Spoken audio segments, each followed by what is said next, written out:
¿Qué tal amigos? ¿Cómo están? Es para mí un gusto saludarlos y deseo siempre que estén de lo mejor. Hoy tengo yo la oportunidad de conversar con Norman Cardoce, un hombre que provoca impacto en nuestro béisbol. Norman Cardoce es considerado uno de los mejores bateadores de todos los tiempos en la pelota nicaragüense por su desempeño tanto a nivel local como también con la selección en el extranjero. Un jugador que además pues siempre mostró una tremenda defensiva, un brazo muy poderoso y también Norman a veces pues, tuvo sus polémicas, ¿verdad? Y algunas situaciones controversiales y esto pues lo hizo un pelotero también que siempre estaba en, digamos, en el manejo de la popularidad entre los fanáticos, en la voz de los fanáticos. Norman para muchos es considerado, incluyéndome yo en esa lista, como el mejor pelotero que ha producido Masaya. Y creo que de alguna manera la historia de Masaya siempre va a estar vinculada a este pelotero, cuyo cuadrangular en aquella serie final contra el conjunto de Chinandega llevó el título precisamente a la escuadra fernandina, y de esa manera pues también como que eso ayudó para que el nombre de Norman, que ya era muy sólido, se asentara mucho más en el sentimiento popular de la gente de Masaya. Norman, es un gusto saludarte. Para mí es un privilegio pues tener esta posibilidad de conversar con vos. ¿Cómo has vivido, digamos, ahora esta etapa en la que sos entrenador? Ya la fase de peloteros pues ya quedó atrás, ¿no? Pero ¿cómo has vivido esta etapa? Buenos días, licenciado. Pues gracias por la oportunidad que me das. Pues ha sido una bonita experiencia. Pues cuando ya uno se va al retiro como pelotero que vivió, es difícil asimilar esa situación, ese cambio, pues, ¿verdad? Pero Cuesta eso. cuesta porque los primeros años que fui entrenador de Masaya, pues me costó porque pensaba todavía que era un jugador. Hoy en día, gracias a Dios, he superado eso, esos momentos, pues, pero hoy en día, gracias a Dios voy a mi tercer año en esta organización, una organización muy sólida, como los Dantos. Me dieron la oportunidad de estar acá y de estar pues prácticamente aprovechando de un equipo que está siempre en el hit parade, como decimos, pues equipo que está peleando siempre año con año, está en semifinal y final. Norman, y la dificultad para hacer esa transición de pelotero a entrenador, ¿en qué radica? O sea, ¿qué es lo más difícil? ¿Algunas veces te sentías con la seguridad que vos podías seguir jugando? Lo que pasa es que yo me retiré, no había cumplido ni mis 39 años cuando yo me retiré del béisbol, ¿verdad? Mi lesión en mi rodilla, ya no me quise operar, ya me había operado la primera vez, ya no me quise operar, el doctor Chamorro me iba a operar con raquidia y yo decidí no ir, pues yo creo que me está esperando todavía porque ¿Has tenido miedo a eso? le tuve miedo a la raquidia, entonces no me quise operar en ese momento. ¿Qué iba a pensar yo? Yo no tenía nada que demostrar ya lo había demostrado todo, ya había hecho toda mi carrera dentro y fuera del país. ¿Y cuándo es el momento en el cual vos decís, hombre, ya es tiempo de que mi mente se concentre en que soy ahora un coach, ya no soy pelotero? ¿Cuándo fue que ocurrió eso? Bueno, cuando desgraciadamente aquí te valoran cuando sos pelotero, cuando ya dejas de ser pelotero, no, ¿verdad? Esa es la característica acá en Nicaragua. Pues. En Masaya, pues, te puedo decir que nunca me dieron mi lugar, nunca me dieron mi lugar. Siempre se puede decir, yo en parte tuve culpa porque permitía muchas cosas de directivo, ¿verdad? Pero bueno, ya eso quedó en el pasado.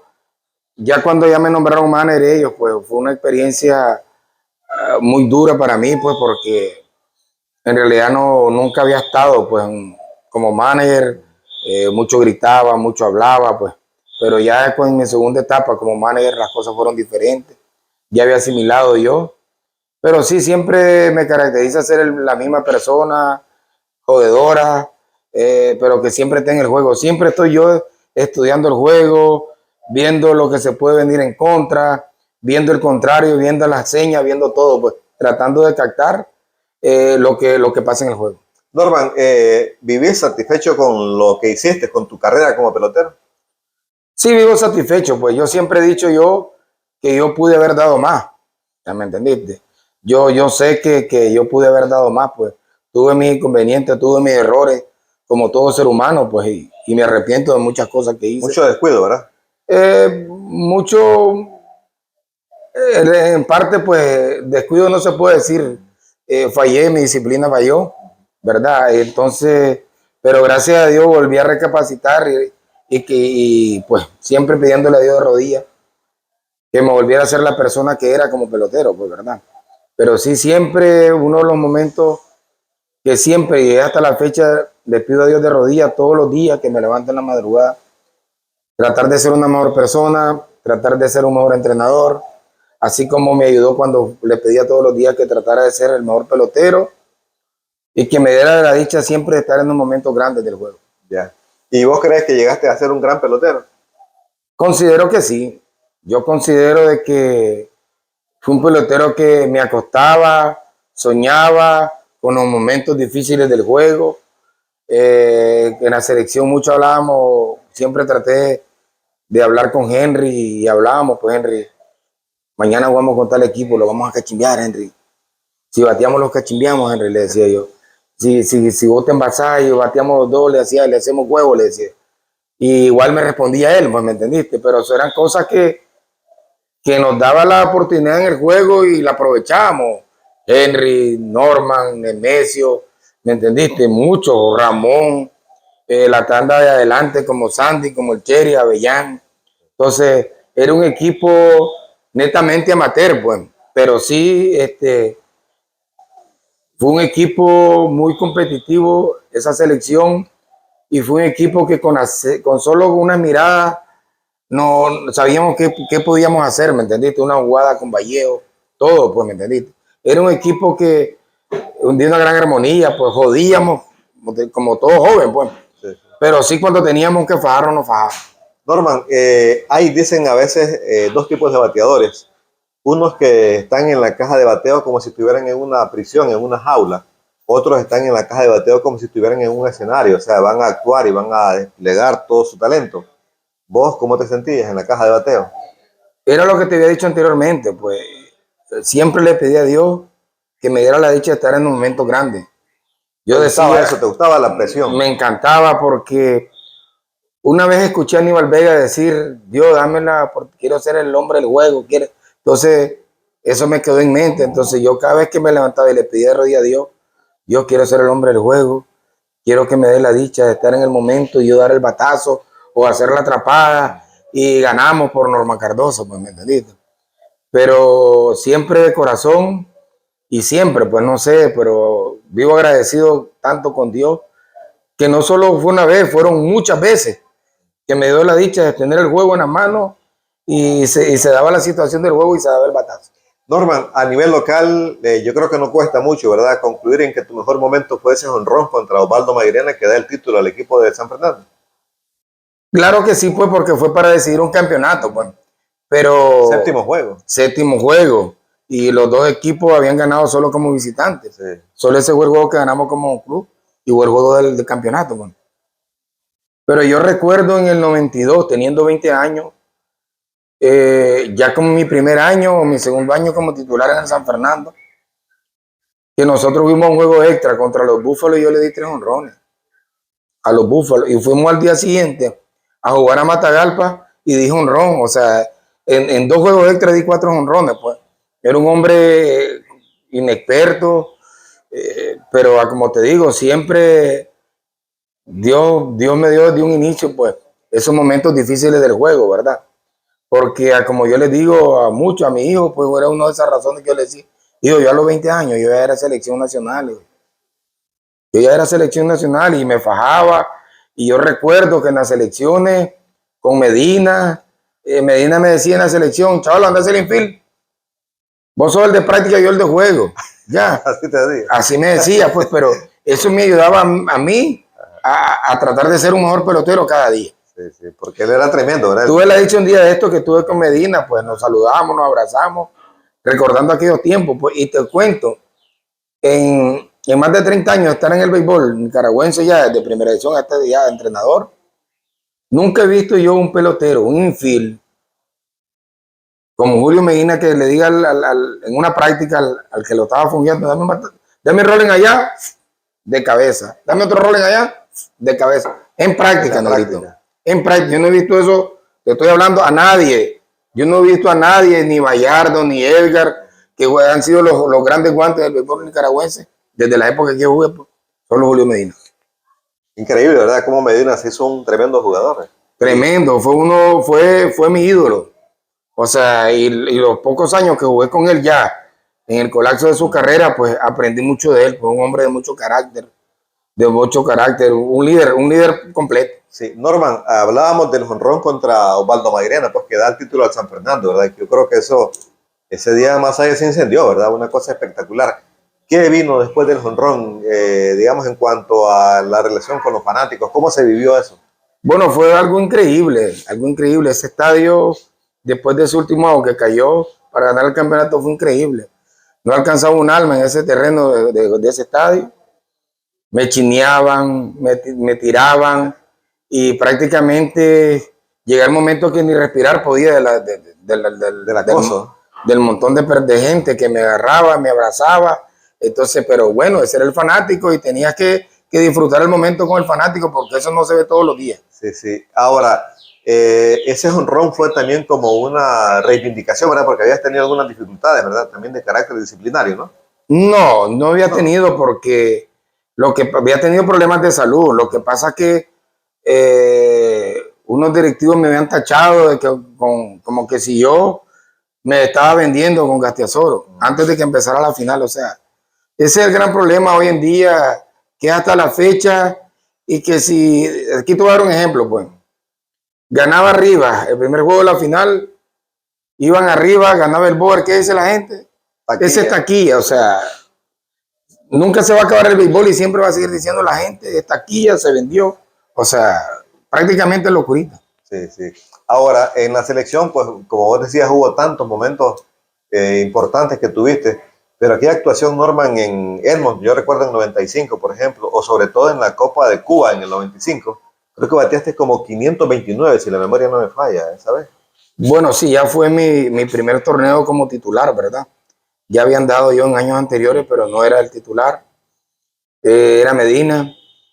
Y sí, fue un gran torneo para mí. Canadá y Cuba, pues Canadá y Cuba, la Copa Intercontinental, pues Sí. llegar, no tanto el torneo de Canadá, pues llegar a Cuba por primera vez y ver ese estadio latinoamericano con más de 30,000 personas, Cuba, Nicaragua, estarle ganando 3-2 último inning, que yo le había dado honrón a Lázaro Valle, eso era algo increíble, pues, increíble lo que uno estaba viviendo o que la vida te estaba premiando de la manera, pues tu esfuerzo, tu sacrificio, ¿verdad? Era increíble, pues esa vez logramos jugar 2 juegos con ellos, que lo logramos estar ganando hasta el segundo juego que jugamos con ellos, lo logramos estar ganando hasta como el séptimo inning también. Y lo perdimos. ¿Por qué perdíamos al final? Por su profundidad en su picheo de ellos. Pero llegamos nosotros al momento de que nos agarrábamos a batazo con ellos, contra los Valles, sí, contra los Ajetas, contra los Contreras. Y vos fuiste testigo uno de ellos, Negrito, que vos andabas en esas selecciones haciendo tu trabajo y mirabas que nosotros nos fajábamos. Nosotros llegamos a la selección americana y le damos, a Japón le damos, plenamente amateur, pero eran grandes equipos que nosotros nos fajamos de tú a tú. Yo recuerdo que cuando el torneo de Edmonton en Canadá, los cronistas como por ejemplo Eddie Martin o Roberto Pacheco, los cubanos, vinieron asustados y dicen, oye, pero este Cardoce, ¿de dónde salió? Dice, Sotelio Cardoce, ¿te acuerdas que ustedes agarraron a Rojo y le dieron palo, sí, en ese partido, a Euclides Rojas y a otra serie pues de peloteros cubanos, de lanzadores cubanos? O sea, realmente fue impresionante ese desempeño que tuvieron, bueno, muchos años, pero ese 95 fue como especial. Ese torneo en Cuba, perdón, en Canadá, fue un torneo para la historia, porque Nicaragua clasificó para unos Juegos Olímpicos, ¿verdad? Por segunda vez en historia. Y segundo, Cuba no había ni qué hacer con nosotros, porque le llegamos a estar ganando 10-1 en el sexto inning, teníamos a punto de noquear y nos quitaron el juego. Vos sos testigo, nos quitaron el juego, fallamos a la defensiva ahí, pero bueno, esa era parte del juego, ¿verdad? Pero ahí le dimos palo en ese juego a Rojo, al Duque, a Valle, y yo creo que terminó salvando el juego a Jete. A Jete, sí. Sí. Entonces, pero era increíble cómo nos agarramos con ellos batazos. Sí. Ahora, Norman, cuando vos recordás esas cosas que hiciste, ¿qué sentimientos hay en tu corazón? Felicidad. Felicidad porque uno dice, wow, hasta qué nivel uno llegó, ¿verdad? Hasta qué nivel, porque te encontrás con pitchers que llegaron a Grandes Ligas y que fueron dominantes en Grandes Ligas, ¿verdad? Como dijo una vez el Duque, éramos amateur, pero disfrazados con con un grado de nivel de competitividad de nosotros. Pues. Vos mirabas a jugar a Nemesio, mirabas a jugar a Edgar López, mirabas a jugar a Henry, a batear, y entonces a muchos de nosotros, ¿me entendiste? Era el nivel que habíamos adquirido. ¿Por qué? Por la competencia que teníamos. Nosotros teníamos campeonatos muy fuertes, tenían muchos extranjeros y nos follábamos mucho con equipos de buen nivel. Sí, yo recuerdo que en esa época vos y el Chele Roa pues hacían como la mancuerna, ¿verdad? Es Y uno que, llamaba a tu habitación, entonces vos decías, buenas tardes, ha llamado usted a la oficina de la columna vertebral de la selección de Nicaragua. mira, cuando nosotros íbamos para Winnipeg, el manager fue Denny Martínez, 99. 99. Entonces Denny venía y no nos dejaba ni dormir, nos llamaba a toda hora. Ay, entonces como ya sabíamos que era él, entonces empezamos la jodedera. El cuarto de la columna vertebral.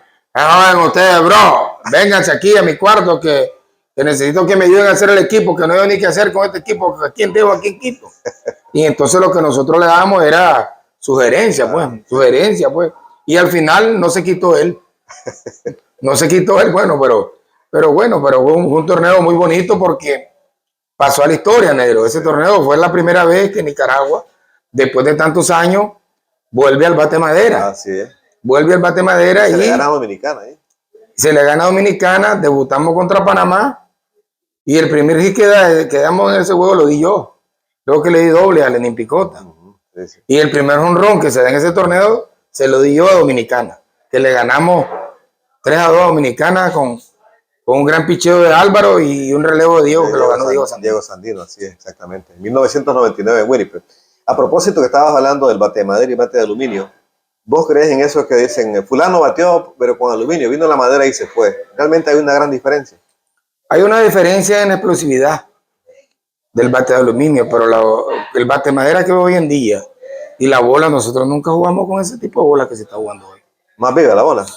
Tiene alas. Así. Esa bola de la liga profesional, nosotros no jugamos con eso. Nosotros jugamos con bate de madera y cuando se quebraba, estaba pura polilla la madera, pues. Con esto no te quiero decir de que nosotros éramos los tarzanes, no. Yo siempre he dicho, cada quien en su tiempo, que ellos disfruten. Yo disfruté mi época y que ellos disfruten la de ellos. Bien. Norman, y por ejemplo, ¿qué te dejó el béisbol? O sea, me refiero en términos de, digamos, de beneficios, ¿no? Bueno, yo, gracias a Dios, pues, tengo mi trabajo, trabajo con mi yerno propio, distribuyo carne en el mercado, ya llevo más de 10 años, voy por 12, 13 años, y eso pues ha sido mi sostén, Tengo una linda familia, tengo una gran esposa, tengo unos nietos bellos, y no me puedo quejar de mis hijos, pues mis hijos son unos excelentes personas, unos excelentes seres humanos, que gracias a Dios, pues, son sanos, no tuvieron, pues, los desperfectos que tuve yo en mi camino. Norman, ¿y alguna vez has pensado en cómo te hubiera ido si has firmado para el béisbol profesional? Mira, uno ve a ciertos peloteros que han llegado a grandes ligas como bateadores y uno dice, wow, yo pude haber alcanzado esos niveles.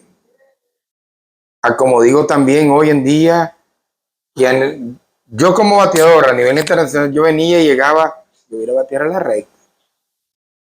Yo me preparaba para la recta. Entonces a veces la habilidad mental de un ser humano supera al otro. ¿Por qué? Porque el otro no piensa así. Aunque le digas, no piensa así. El bateador no piensa. Vos le decís a un bateador una cosa, porque digamos el caso mío que soy entrenador. Si yo te lo digo a vos como bateador, te lo digo porque yo lo viví. Entonces vos lo estás empezando a vivir. Entonces ese es el consejo que uno te da como entrenador al bateador. Eso es lo difícil que vive un bateador. O no te hace caso, o te ignora. Esa es la característica hoy en día del pelotero. ¿Ah, sí? ¿Sí? Es difícil. Es difícil porque que asimilen o que te digan. El pelotero cree que ya lo sabe todo. Esa es la palabra. ¿No? Esa es la palabra. O sea, como ya quieres tu nivel, no, ya estoy ahí. No, en esto no terminas de aprender nunca. Ya. Norman, ¿qué pitcher fue el que más te complicaba a nivel nacional? Mira, yo no es que te diga o que haya sido el salvaje en el bateo, pero no recuerdo yo. Sí. No recuerdo porque si yo llegaba y que vos estabas pichando y decía, ahí viene el Negrito Rodríguez, no.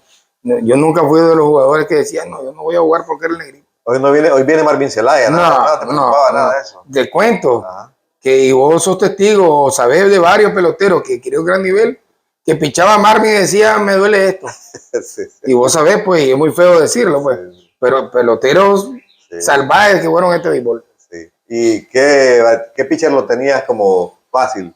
Que decíamos, hoy tabla segura contra él. Mira, yo le batí muy bien al picheo leonés. Los Epifanio, los Cuevas, los Daniel Miranda, los Yader Soto. ¿Me entendiste? Pero sí te puedo decir algo yo. Miren mis estadísticas contra la mayoría de pitchers que han llegado a Grandes Ligas. Miren contra Hansen, miren contra Aristide, miren contra Gonzalo, mírenla. Padilla. Mírenla. Sí. Norman, ahora vos quedaste con 183 cuadrangulares, sí, ¿verdad? No te movía, no te empujaba eso, tal vez llegar a 200. Lo que pasa que, como te digo, mi lesión, yo me retiré a los 38 años. No tuve la dicha de haber jugado uno de estos pomares, pues, cuando empezaron, pues, que pude haberlo llegado. Y ya mis últimos años de carrera era difícil para mí levantarme. El dolor. Aquellos dolores, me pasó la de Nemesio. Era vivir tomando analgésico, inyectándome, era todos los días. Entonces, cuando eso desapareció, cuando yo dejé de jugar, yo me volví 6 meses, Nerito. 6 meses. Era un martirio para mí levantar. ¿Así? Hasta que desapareció todo. Norman, ¿qué pelotero de tu época es de los que más te impresionó? Bueno, te voy a decir algo, pues. Edgar era admirable verlo. Edgar López.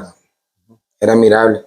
Yo el consejo que le doy a todos los jóvenes, Edgar llegaba, desde que llegaba al campo, llevaba con sus spies y bateaba con sus spies. Es lo que yo trato de transmitirle a ellos.